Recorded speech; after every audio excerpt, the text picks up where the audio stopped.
What's going on, everybody? Welcome back to Talkin Sports with Jake. Hope we're all doing well. So today's most likely going to be, actually definitely going to be a shorter show today. Basically just one just random sports stuff that I'm just going to put out to all you guys and gals. And then tomorrow is, I believe, the first round of the NBA draft. And that is when I'm going to do my final mock draft tomorrow. So let's get started. Contavious Caldwell Pope, KCP opts into his $21.6 million option with the Memphis Grizzlies. That makes him the second highest paid player on the Grizzlies. Outside of Ja, they have a lot of young players. Not the same player anymore. This year, played only 51 games. He averaged 8 points a game, shot 41% from the field, just 31% from three. Did shoot 91% from the line. At this point in his career, he's an average 3-and-D player on the bench. He'll be going into his 14th season in the league. Second year in Memphis. He got traded to Memphis before last year started in the Desmond Bane trade, and he will be 34 years old next year. So he opts into the last year of his deal with Memphis. The Suns re-signed a pair of younger players. They re-signed Colin Gillespie for 4 years and $48 million. Gillespie, his first year was in Denver in 2024. This next season will be his third in Phoenix. He had a breakout year this past year, averaging 12 points a game, shot 41% from the field, 40% from three, 87% from the free throw line. So he had a good year, only going to be 27. Young player that they re-signed on a very fair deal. They hope that he continues to improve as he shot the ball very well this past season. They also re-signed Jordan Goodwin to a 3-year deal worth $19 million. Goodwin started in Washington back in 2022, played only 2 games. Following year in 2023, played 62 games, just kind of Actually was in Phoenix in 24 briefly. 2 years ago was with the Lakers. This past year returns to Phoenix and had the best year of his career, best full year of his career this past year. Played 70 games, first time he's played 70 games in the season. Mainly as a bench player, averaged 8 points a game. Shot 41% from the field, 37% from three. So he actually had a pretty solid year coming off the bench. He's also a younger player. He's going to be 28 next season. He re-signs on a very team-friendly deal with the Phoenix Suns. The Hawks make a trip to the Oklahoma City Thunder. They trade for Aaron Wiggins. They get They give up 2 second-round picks. This makes sense for both sides.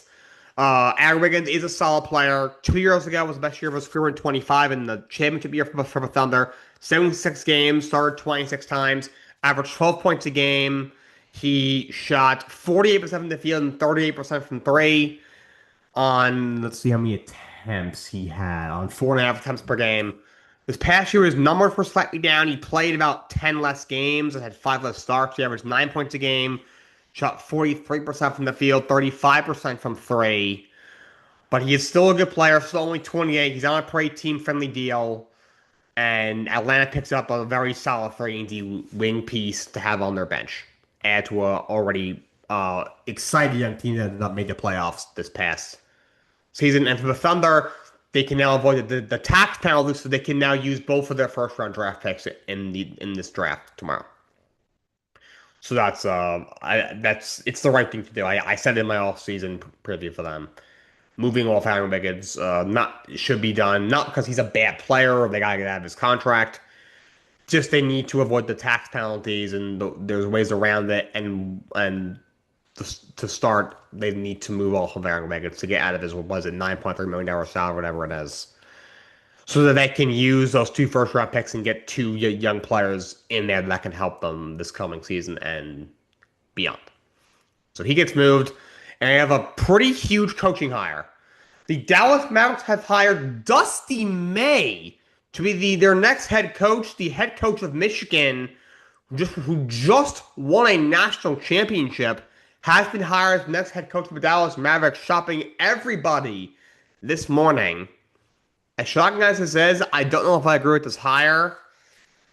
I've said in the past, on and off camera, Dusty May is the perfect coach for college basketball in 2026, with just how he handles the roster and NIL and building a roster. He's just the perfect coach. He's the reason that he was so successful so early on in his tenure at Michigan. Just won a national championship. Recently got a huge contract extension, which why this is so much more shocking on the surface. It's a completely different animal in the NBA. You can't pick your own players. Coaching in Michigan, you already have an advantage because you have more money than a lot of the other programs do. Obviously, in the NBA, that's not the case. No matter if you're the New York Knicks, the LA Lakers, or if you're hypothetically, the Atlanta Hawks. Now, in terms of like the markets and the money you have to spend, everyone is under the same salary cap rules and the same tax rules. So that goes out the window, and it's a longer season. In college, you play what a 35-ish game regular season, and you have a 3-ish week playoff tournament. That's a complete crapshoot. In the NBA, you have 82 regular season games and then a 2-month playoff, to where obviously matters a lot, and a lot of other things matter a lot more than they do in college basketball. So it's a completely different animal. More guys fail than they succeed. Remember John Beeline, legendary Michigan coach, he makes a jump shot when he gets a father to coach the Cleveland Cavaliers.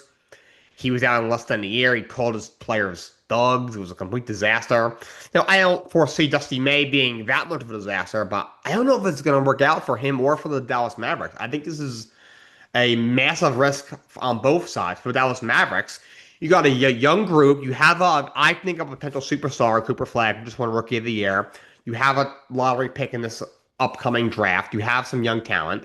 This is a team as much of a disaster as the Luka Doncic trade was and how bad you've been these last 2 seasons since the NBA Finals birth, especially this past year.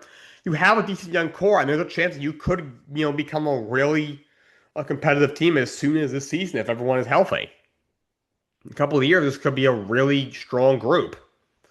They just needed, the right coach. Not that I thought Jason Kidd was a bad coach, took them to the finals 2 years ago, but obviously Masai Ujiri coming in, he wants to put his handprint on the organization. Fine, you want to make a splash? Fine, but this is so risky. And for Dusty May, you were the man in Michigan. You can't get fired from Michigan after you win a national championship. They're paying you all that money. How good of a job he was doing. To leave for Dallas, now if this works out, and he ends up having a long tenure there, with the championship, he'll look like a genius. It'll be a great move for his career. He has a chance to be one of the few NBA coaches that, went to college, had a lot of success. Where was he before Michigan? He was at FAU maybe? With FAU, he had a lot of success there. I'm pretty sure he was the FAU coach that took them to the Final Four a few years ago. Gets the Michigan job, big contract, wins a national championship, has a lot of success there, gets a lot of praise. It's another huge deal. And then he jumps to the NBA and has success, especially if he wins a championship. He wins a championship in both. Now he's a Hall of Fame caliber coach. Even if he doesn't, if he has a long run and has success, he's a guy who's one of the more well-respected basketball coaches around in today's day and age. But if 3-4 years from now he's out of a job, he's gonna have to screw himself because he had it all at Michigan. He had the contract, he had the job security, one of the best jobs in the country.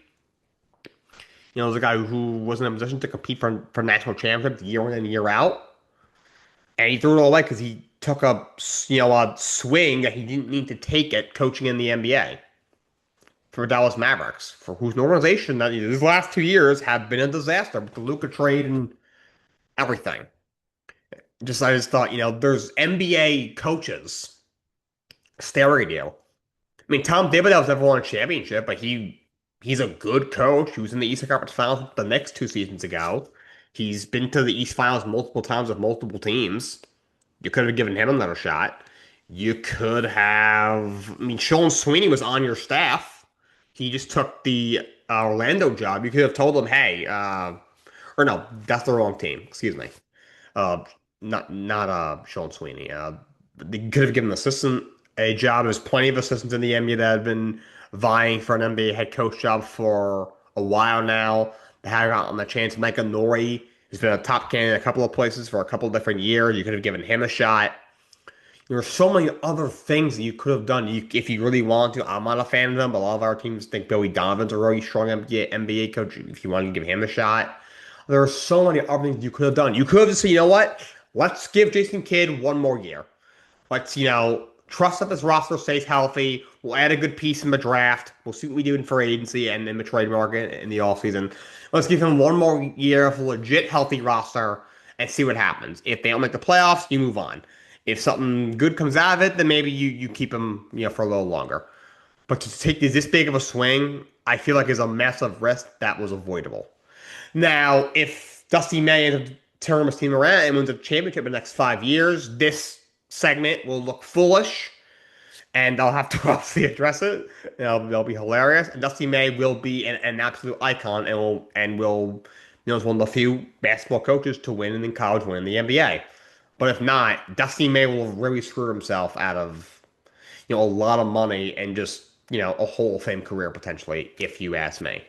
So Dusty May is the new coach in Dallas. And Mike Boynton, their assistant coach, he's been named the interim head coach. He's already met with the Brats in Michigan. He's expected in the next days and weeks to probably be named the full-time coach at Michigan. Let's finish off with a little bit of hockey, and then I'm going to talk golf very briefly, and then that is going to be it for today. The Florida Panthers make a blockbuster trade with the Ottawa Senators. They acquire Brady Tkachuk for 3 first-round picks and the second-round pick. 2 first-rounders in this draft. They get the ninth overall pick to the Ottawa Senators, the 25th overall pick, a 2029 unprotected first-rounder, and a 2030 second-round pick. So a huge haul for the Ottawa Senators. Brady Tkachuk joins the Florida Panthers. Of course, his brother Matthew Tkachuk is already with the Florida Panthers, one of their best players, 2-time Cup champion. Brady Tkachuk was injured a bit this season, played 60 games, finished with 22 goals, 37 points, and 59 points total. Best year of his career came in 2024 when he had 37 goals, 37 assists, and 74 points. He had 29 goals, 26 assists, 55 points in 2025. I think this is a massive overpay by the Florida Panthers.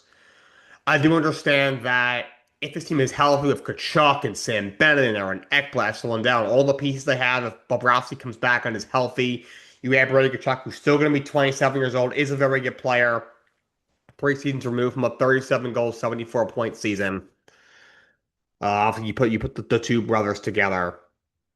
That team healthy is definitely going to be a whole lot better than they were this past year and should be back to contending in the Eastern Conference. The team obviously went back-to-back cups the previous 2 years before this season, missing the postseason outright. However, 3 firsts and a second for a player that's never had a 40-goal season, has only eclipsed 30 goals 1, 2, 3 times in an 8-year career, has never had a 75-point season, is coming from an injury-plagued campaign, just seems really rich to me. And a team that does not have a whole lot of cap room. Of course, before last year started, you fit Ekblad and Bennett and whoever else was a free agent and Brad Marchand just under your cap. And now you trade all these picks for Brady Tkachuk. If you're not a legit contender this year and in the next couple of years, this could get ugly. But he is a very good player. You put him out next to his brother, and it seems healthy. They'll be very good. But I think it's the right move for Ottawa. I do think they win the trade off rip in terms of my first initial reaction to this. 3 first-round picks and the 2 for Brady Tkachuk is simply excellent value. I'm not saying that what I'm about to say is Brady Tkachuk's fault. They have not won anything with Brady Tkachuk. I don't think they've even won a playoff series with him. This group, every year, you think, oh, it's a really good young core. They add a couple of pieces. They're about to take a step forward, make a playoff run, and it never happens. They have to do something, and they did. Detroit's got to do something like this to me with maybe moving off of the. I know Dylan Larkin wants that, maybe moving him or one of those guys. But Ottawa, I think, made the right decision. You got back all these picks. Now you have 3 first rounders in this draft.